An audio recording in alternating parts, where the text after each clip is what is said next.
Comme Julien Freund l'a dit, vous avez dans votre ouvrage et par vos propos, vous avez véritablement désigné l'ennemi, c'est-à-dire accompli un acte politique majeur.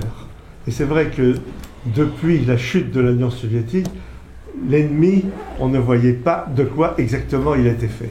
Je crois que cet ouvrage contribue très largement, il y en a eu d'autres bien sûr, mais contribue très largement à désigner l'ennemi, ce qui est l'acte fondamental de toute société organisée et qui tient à survivre. Politique. Votre livre désigne dans ce nouvel ennemi une sorte de monstre issu de l'union entre l'hypertrophie de la fonction marchande, dont nous avons parlé à la séance précédente, et de la pente suicidaire de l'Occident. Vous avez montré par quels moyens il va détruire les identités et les nations et mettre les peuples d'Occident en servitude sous une tyrannie molle, sirupeuse, mais létale. Et je voudrais d'ailleurs, si vous me permettez, juste citer, pour ça cet ouvrage est absolument, il est très très agréable à lire, et je voudrais simplement vous citer en indiquant comment la novlangue officielle distingue 3 peuples en France, pour bien comprendre comment c'est l'ennemi. Vous dites, la novlangue officielle distingue désormais 3 peuples en France, objet d'une attention différente de la part de l'oligarchie libérale libertaire. Le peuple idéalisé, qui comprend les résidents d'origine immigrée, qui ont pris la place du prolétariat dans l'imaginaire des partis au pouvoir, et notamment ceux qui se réclament de gauche. Ça, c'est le peuple idéalisé. Je ne vais pas tout lire, hein, bien entendu. Deuxième catégorie, le peuple toléré, qui correspond aux autochtones, qui apportent périodiquement leur suffrage au parti au pouvoir et qui leur fournissent donc l'onction démocratique. Cet électorat permet au parti au pouvoir de s'intituler majorité, même lorsqu'il ne représente pas la majorité des inscrits. Donc ce peuple toléré. Et puis il y a le peuple diabolisé. Il regroupe tous ceux qui ne se reconnaissent pas ou qui ne se reconnaissent plus dans la post-démocratique actuelle et qui refusent les commandements de l'idéologie libérale libertaire, en particulier le grand remplacement des Européens sur leur propre sol. Voilà ce que vous trouverez dans cet ouvrage. Je vous recommande vraiment sa lecture, c'est excellent. Merci beaucoup et merci encore. Merci finalement d'avoir... J'avais écrit ouvert la fenêtre, mais quand vous êtes allé en ouvrir une autre en même temps, ça fait un peu double emploi. Mais merci quand même d'avoir ouvert la fenêtre de l'espoir et montré les moyens de la libération. Mais cette libération n'ira pas sans bataille. Alors ça sera ma question, avant de céder la parole à la salle. Quelle bataille mener et comment la mener ?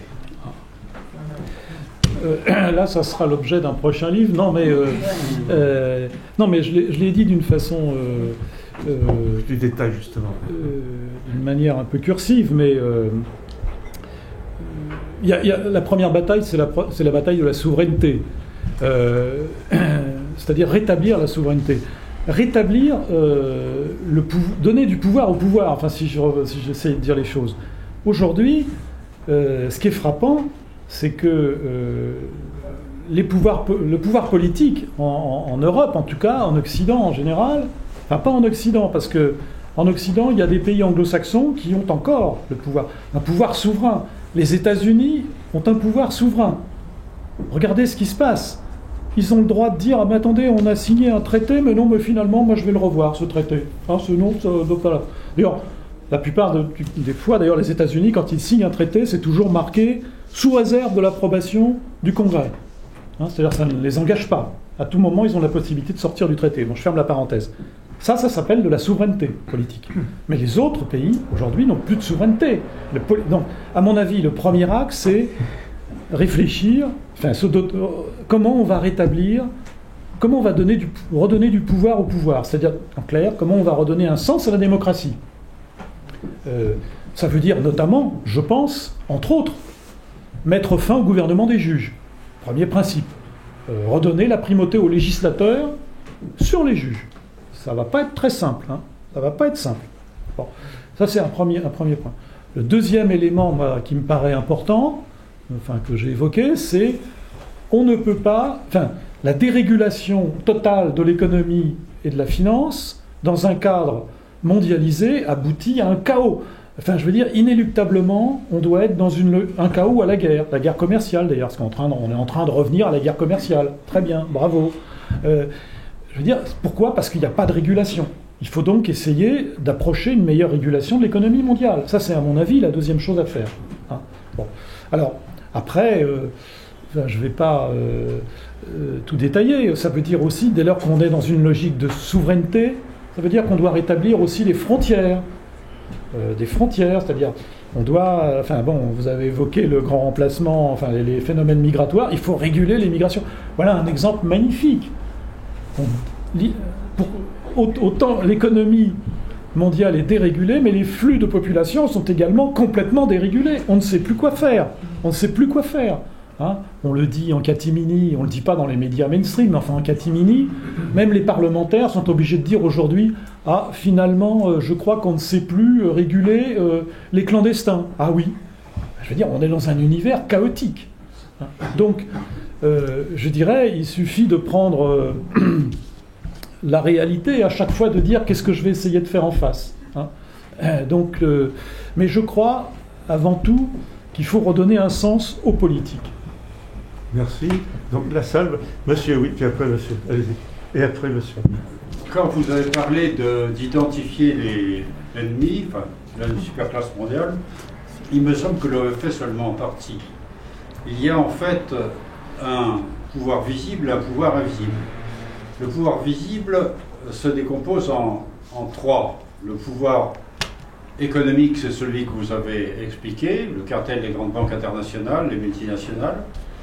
Il y a aussi le pouvoir politique qui est le bras armé de ce mondialisme représenté à mon avis par la triade Grande-Bretagne, États-Unis, Israël. Et le pouvoir idéologique qui a principalement deux facettes, la franc-maçonnerie d'une part et les sociétés de pensée telles que CFR, Bilderberg, Trilatéral. Tout ça c'est le triple pouvoir visible. Et le pouvoir invisible, c'est, à mon sens, c'est pas moi qui l'ai inventé, une secte diabolique que certains appellent les Illuminati et qui coordonne tout ça.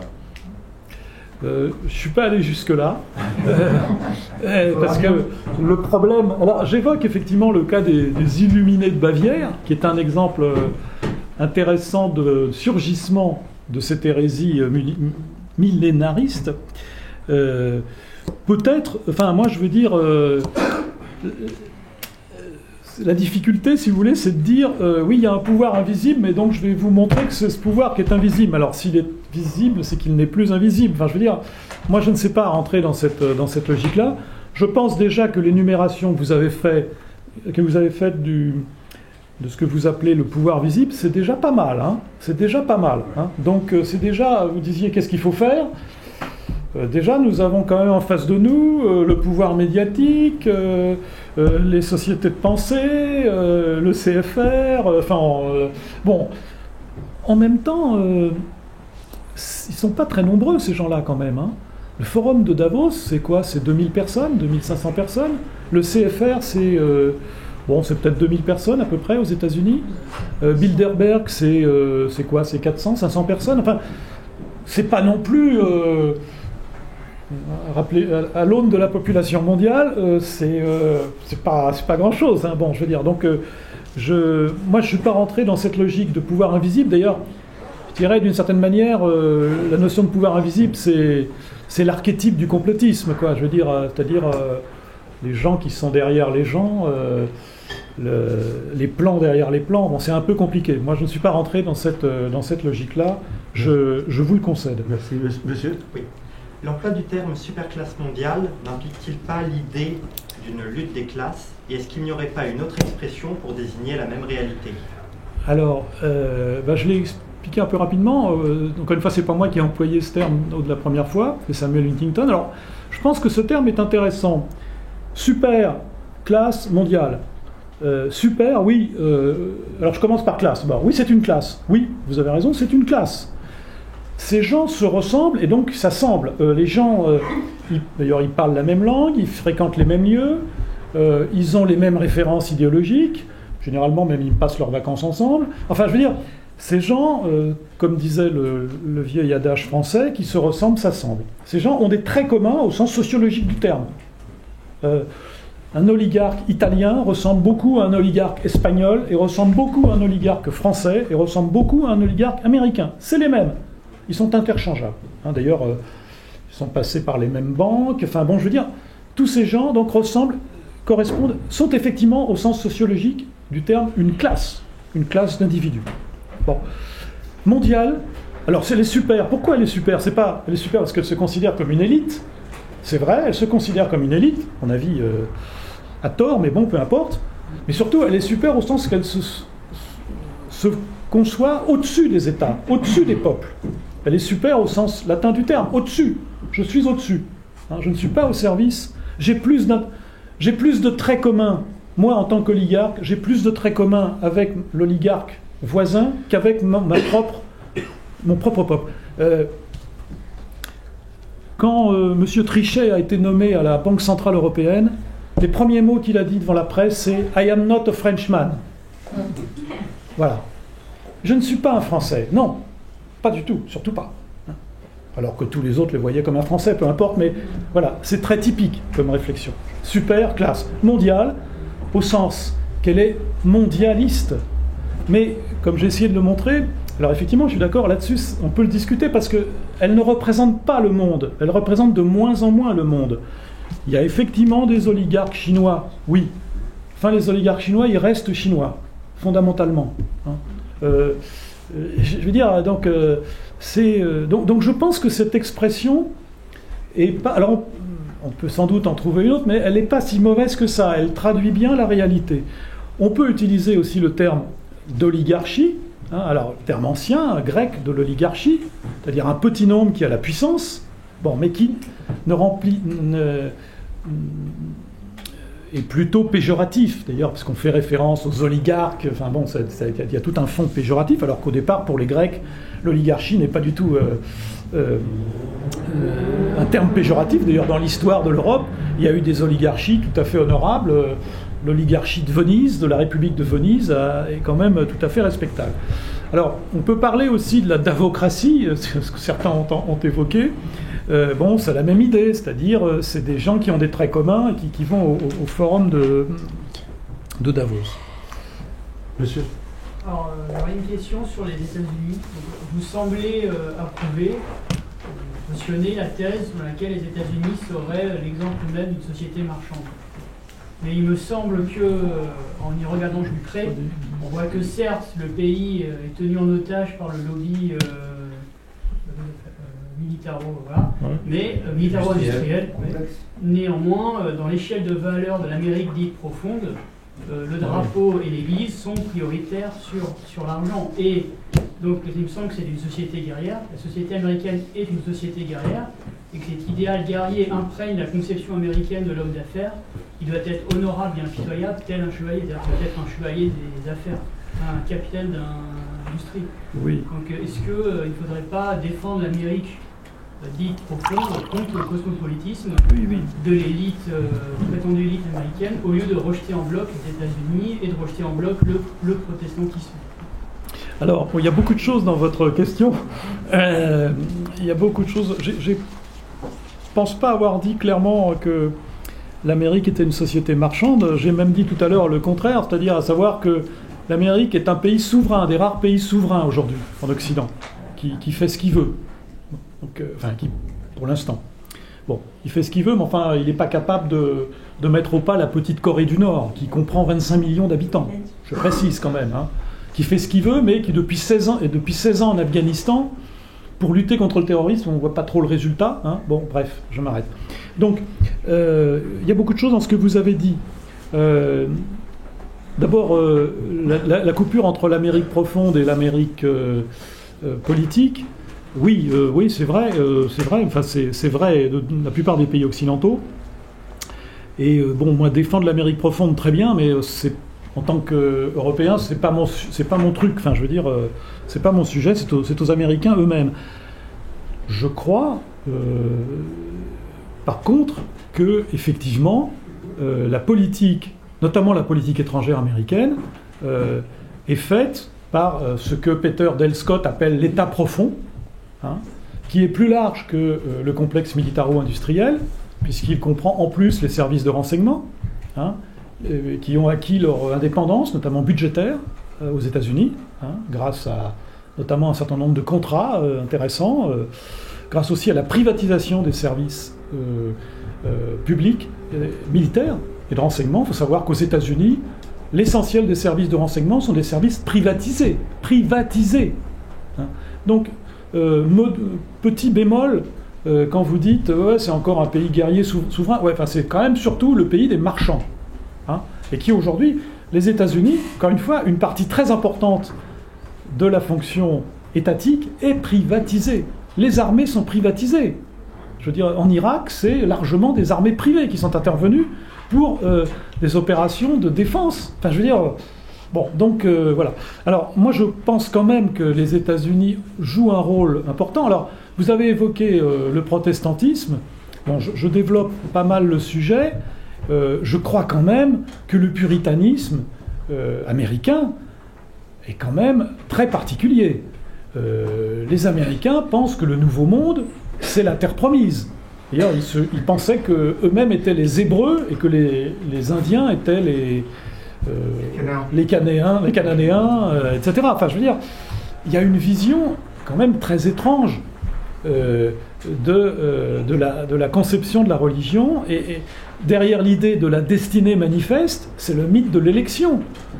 Ça, c'est quand même extraordinaire. Alors, vous pouvez dire, ah oui, c'est très bien, c'est très religieux. Oui, mais enfin, c'est quand même une idéologie religieuse très particulière, qui entend imposer par la force sa vision du monde et son idéologie, par l'US Air Force d'ailleurs. Bon, voilà, c'est quand même très particulier. Donc, moi, personnellement, je pense que, enfin, je l'évoque un peu à la fin du livre, je pense que l'Europe aujourd'hui doit s'interroger sur son positionnement vis-à-vis des États-Unis.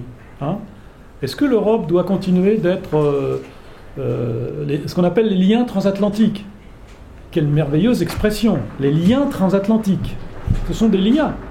Est-ce que nous avons intérêt à lier notre destin aux États-Unis, dont le comportement, notamment au plan international, est quand même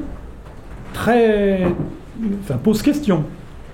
Je crois que le général de Gaulle, dans les années 60, avait déjà posé le problème. Je pense que la problématique, elle reste actuelle aujourd'hui. Actuelle, d'autant plus qu'il y a moins de contrepoids en Europe. Donc moi, personnellement, je suis moins enthousiaste que vous vis-à-vis des États-Unis. C'est un vieux complexe de droite, si je puis me permettre, en étant gentil. Oui, les États-Unis ont joué un rôle contre le communisme, oui. Après avoir livré la moitié de l'Europe au communisme, par parenthèse, mais enfin bon, ils ont quand même joué un rôle. Donc évidemment, dans la mythologie de droite, les États-Unis, ouais, c'est très bien, ils nous protègent du communisme. Aujourd'hui, nous pourrions avoir une vision moins enthousiaste. Moi, personnellement, je l'ai moins. Vous parlez de l'URSS, etc., comme quoi les États-Unis sont toujours définis contre l'URSS, et vous avez également parlé de Carl Schmitt. Et là, on peut très clairement prendre Carl Schmitt justement sur la politique de l'ennemi de l'URSS, et toutes les politiques de l'ennemi que les États-Unis prennent avec l'Irak de Saddam Hussein, etc., pour justement le combiner avec le messianisme américain sur la liberté, la propriété, et tout ça. Oui. Alors... Non, parce que je ne sais pas trop comprendre votre définition du messianisme américain. Le messianisme, c'est « nous avons une destinée manifeste ». Écoutez, avez-vous vu ce qu'a déclaré M. Trump? M. Trump a déclaré « je ne suis pas favorable à ce que l'Iran joue un rôle mondial ». Mais de quel droit? De quel droit? De quel droit? Qu'est-ce que c'est que cette manière de voir les choses? Dire, c'est ça la destinée manifeste. Nous sommes... Attendez, parce que nous sommes américains, parce que nous sommes dans un monde nouveau, nous avons le droit d'imposer notre vision des choses. Nous avons le droit d'imposer notre idéologie. Alors, je ne sais plus de quel pays africain... Enfin, j'ai oublié... Quel pays africain était interviewé par une journaliste américaine de CNN et qui lui reproche... La journaliste reprochait à ce ministre africain que dans son pays, les droits des homosexuels n'étaient pas assez défendus. L'homme répond, écoutez, oui, mais nous, en Afrique, c'est pas notre problème. La journaliste répond, vous allez avoir des problèmes. Voilà. Oui. C'est ça, le messianisme. Alors, je reviens simplement sur Carl Schmitt. Ce qu'il faut avoir conscience, c'est que, je crois, l'Union soviétique a disparu, enfin, me semble-t-il, en 1991, n'est-ce pas? Mais la politique américaine n'a pas changé. Relisez M. Brzezinski, Le Grand Échiquier, ouvrage célèbre. Relisez. La politique d'encerclement stratégique de la Russie n'a pas changé d'un iota. D'ailleurs, ce qui se passe au Moyen-Orient, ou au Proche-Orient, ce qui se passe dans cette partie du monde, si je puis dire, c'est la poursuite de la politique de la Muslim Belt. C'est-à-dire, on déstabilise un à un tous les pays qui avaient une alliance avec la Russie. Ah oui. Donc, si vous voulez, c'est une politique c'est pour ça que je dis c'est une politique dangereuse, belliqueuse, hein, très dangereuse, parce que nous ne sommes plus en 1950, où effectivement l'Amérique était une superpuissance mondiale. C'est fini aujourd'hui. Il se passe des tas de choses dans le monde. On ne parle pas trop dans les médias, mais la vérité, c'est que les Américains continuent se considérer comme surpuissants, alors qu'aujourd'hui, ils sont de plus en plus contestés. Hein? Pardon? C'est à cause de cette volonté messianique-là qui se pense surpuissante. Ben oui. Je dirais, moi, le messianisme, c'est cette idée qu'on est élu, on est les seuls, on a raison, vous avez tous tort, vous devez appliquer ma manière de vivre. Et les gens qui sont universalistes, on veut également étendre nos idées sur les autres. Bah oui, mais je pense que ce comportement est condamné au XXIe siècle. Une question, monsieur. Oui, moi j'ai une question, ça peut peut-être vous surprendre par rapport à mai 68. Je crois qu'on a beaucoup sous-estimé les conséquences de mai 68 sur l'ensemble des sociétés européennes. Comme vous le savez, toutes les manifestations ont eu dans nombre de pays européens il y a 50 ans. Et en fait, ce sont ces manifestations, et c'est le mouvement de mai 68 qui a permis à la gauche de prendre le pouvoir dans les médias et dans tout le milieu culturel, notamment en Italie et en France. C'était pas la superclasse mondiale. Quelle est la relation que vous faites justement avec la superclasse mondiale? C'est ce mouvement qui a permis à la gauche, depuis 50 ans, de prendre le pouvoir médiatique et le pouvoir culturel, en France et en Italie notamment. Alors, vous verrez, si vous lisez le livre, j'ai évoqué cette question. Non, mais c'est normal. C'est pas un reproche. Mai 68, c'est le brise-glace du néo-capitalisme, si je puis me permettre, mondialiste. Mai 68, c'est pas du tout la révolution bolchevique, machin. C'est la destruction des derniers obstacles à la marchandisation du monde. On détruit toutes les valeurs qui peuvent s'opposer encore à la marchandisation du monde. Parce que le jouissant sans contrainte va devenir très vite consommant sans limite. Tous ces gens, c'est ça qu'ils ont fait. Et donc c'est un élément... En quoi ça se rattache à la superclasse mondiale? Christopher Lasch l'explique bien. C'est un élément de changement de paradigme du capitalisme et du néo-capitalisme. C'est-à-dire qu'avant, nous étions dans une logique, reprenons les vieilles définitions, notamment de Sombart, avant, nous étions dans une logique d'accumulation. On ne consommait que si on avait réussi à économiser. Donc la consommation était la récompense en quelque sorte d'un effort en amont. Avec la révolution culturelle introduite par mai 68, ce paradigme change. D'ailleurs, on va exploser le crédit à partir de là. C'est l'idée qu'on peut tout avoir tout de suite. C'est un élément extrêmement déstabilisant, infantilisant. D'ailleurs, c'est une révolution infantile qui a inoculé, je dirais, la maladie infantile à l'Occident. Je n'ose pas aller plus loin, à l'Occident. Je pense d'ailleurs qu'il ne faut pas oublier une chose, c'est que le gauchisme, qui aujourd'hui est, j'ai évoqué, enfin je l'ai souvent dit, qui est le service-action du système, le service-action de l'oligarchie, c'est l'extrême gauche. C'est l'extrême gauche qui fait ce que l'oligarchie n'ose pas faire. Mais c'est elle qui le fait. Bon, je ferme la parenthèse. La promotion du gauchisme, mai 68, elle n'est pas complètement spontanée. Elle a été provoquée pour réduire l'influence du Parti communiste. Ça a été très bien, elle a réussi d'ailleurs. C'était une grande réussite de ce point de vue-là. De toute façon, le communisme était condamné, la question ne se pose même pas, mais ça a été un élément. Donc, il y a quand même des relations entre mai 68 et la superclasse mondiale. Parce que le point commun, c'est la marchandisation du monde, c'est la destruction de toutes les valeurs, sauf... On lutte aujourd'hui contre toutes les discriminations, oui, sauf une.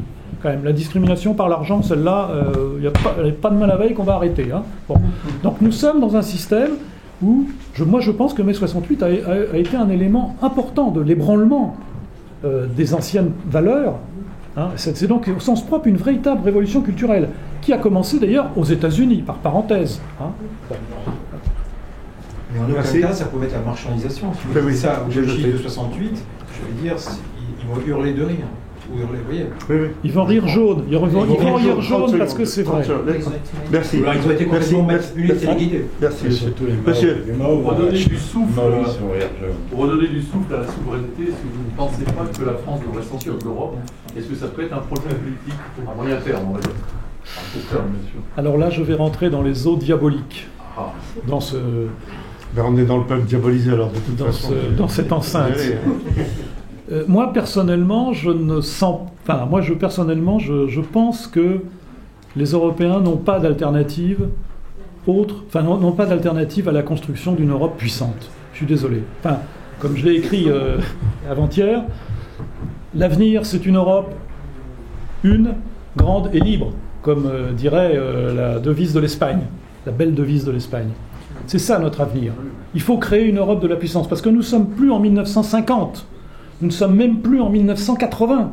Nous sommes dans un monde multipolaire, hein, où la Chine, la moitié aujourd'hui des productions scientifiques dans le monde est écrite en chinois. Derrière, il y a l'anglais, oui c'est vrai, mais le problème c'est que les Indiens, ils écrivent en anglais. Et que l'Inde, nous sommes dans un monde où chaque jour, nous sommes de plus en plus en concurrence avec des grandes civilisations qui sont puissantes, qui sont nombreuses, qui ont une démographie énorme. Bon, même si on peut dire effectivement la Chine va diminuer de population, bon ok, mais enfin on est au niveau des milliards là. Hein, bon. Dans ce monde-là, je ne crois pas à l'avenir des petites régions, je ne crois pas à l'avenir de la Catalogne. Une autre Europe, une grande Europe. Je crois, moi, à l'avenir de l'Europe puissance. Alors, je suis d'accord avec vous, c'est pas l'Europe bruxelloise. Non, mais je suis d'accord avec vous, c'est pas l'Europe de Bruxelles. Hein, parce que l'Europe de Bruxelles, c'est pas l'Europe puissance. Hein, bon. Donc je comprends que c'est difficile. Hein, mais moi, personnellement, en tout cas, c'est mon analyse. Donc là, si c'est pour sortir de l'Europe, pour faire la Catalogne un peu plus grande, ouais, ok, très bien, mais enfin, dans 50 ans, de toute façon, on sera écrabouillé. Enfin, je veux dire... Oui, j'ai noté. Encore une question, monsieur, et puis on va passer à la séance des députés. Est-ce que cette Europe pourrait prendre la forme d'un empire? Par exemple, l'un des États européens assumerait le rôle autrefois dévolu aux Romains et créerait un empire à l'échelle de l'Europe pour imposer la paix et le libre-échange tout en respectant l'identité culturelle et raciale de chaque pays. Peut-être. Bon, à court terme, je ne vois pas qui est en mesure de faire cet empire. Oui, peut-être, oui. Non, mais je pense que... non, je pense qu'il y a un rêve de l'empire. Hein, il y a un rêve. L'histoire ne repasse pas les plats. Hein. Bon. Nous devons faire une Europe des nations. Enfin, je veux dire, c'est clair. Bon. Mais oui, bon. La dernière. Monsieur. Y a-t-il pas quand même une contradiction dans l'idée de vouloir instaurer un totalitarisme marchand en prenant des mesures liberticides d'appauvrissement des populations et de gouvernance par le chaos? Il me semble que pour qu'il y ait un système marchand correct, il faut que les gens soient à l'aise, consomment, aient envie de faire des choses, soient libres de choisir des produits, Or, vous avez quand même beaucoup dit que les tentatives de l'oligarchie marchande pour prendre le pouvoir résidaient sur l'idée d'oppresser les peuples et de les empêcher et de les appauvrir. Vous avez parlé des inégalités qui croissaient. Donc ça me paraît... C'est un petit peu comme l'idée que... Oui, oui, je comprends très bien ce que vous dites, c'est une bonne remarque. Je ferai une réponse de Normand. Oui et non. C'est-à-dire que... En même temps, oui, c'est ça, en même temps. Non, mais... ce que fait la superclasse... C'est vrai, vous avez raison, c'est le Fordisme. Hein, c'est l'idée... Oui, le Fordisme... plus les gens seront riches, plus ils vont consommer, plus le système va fonctionner. Nos emplettes sont nos emplois, hein, comme on disait dans les années 80 en France, reprenant un vieux slogan américain des années 50. consommer, et ça fait marcher le système économique. C'est vrai. Le petit problème aujourd'hui, c'est que l'oligarchie a très bien compris qu'elle pouvait très bien vivre sans les consommateurs européens. Ce qui, après tout, on les remplacera par les consommateurs chinois, puis peut-être demain par les consommateurs africains. Et nous, notre problème, c'est qu'on est dans un mécanisme où on est victime, je dirais, d'un processus qui s'appelle la démolition contrôlée. C'est-à-dire que la superclasse mondiale déconstruit la société tout en s'en protégeant elle-même de cette déconstruction. Mais la vérité aujourd'hui, regardez la progression du chômage, nous avons en Europe des taux de chômage supérieurs à ceux qui existaient dans les années 30. Je rappelle, petit détail, il y a 6 millions de chômeurs en France, au minimum. Et si j'enlève les fonctionnaires, nous avons combien de chômeurs en France ? C'est un nombre à 2 chiffres. Bon, je veux dire, donc aujourd'hui, vous avez raison, mais c'était vrai encore, je dirais, dans les années 80. Aujourd'hui, je pense qu'un certain nombre de gens se disent on peut très bien se passer du peuple, on peut très bien se passer du consommateur européen, on s'en fout. Et d'ailleurs, on vit dans notre monde, et si ça ne nous plaît pas, on partira. C'est ça qui est en train de se passer. Donc, il n'y a pas forcément... historiquement, il n'y a pas forcément de contradiction. Enfin, si je puis dire. Aujourd'hui, pour l'Europe, nous ne sommes plus tout à fait dans votre situation que vous évoquiez. Eh bien, écoutez, il ne me reste plus qu'à vous conseiller de lire ce livre et de remercier une fois de plus Michel Geoffroy pour cette séance extraordinaire.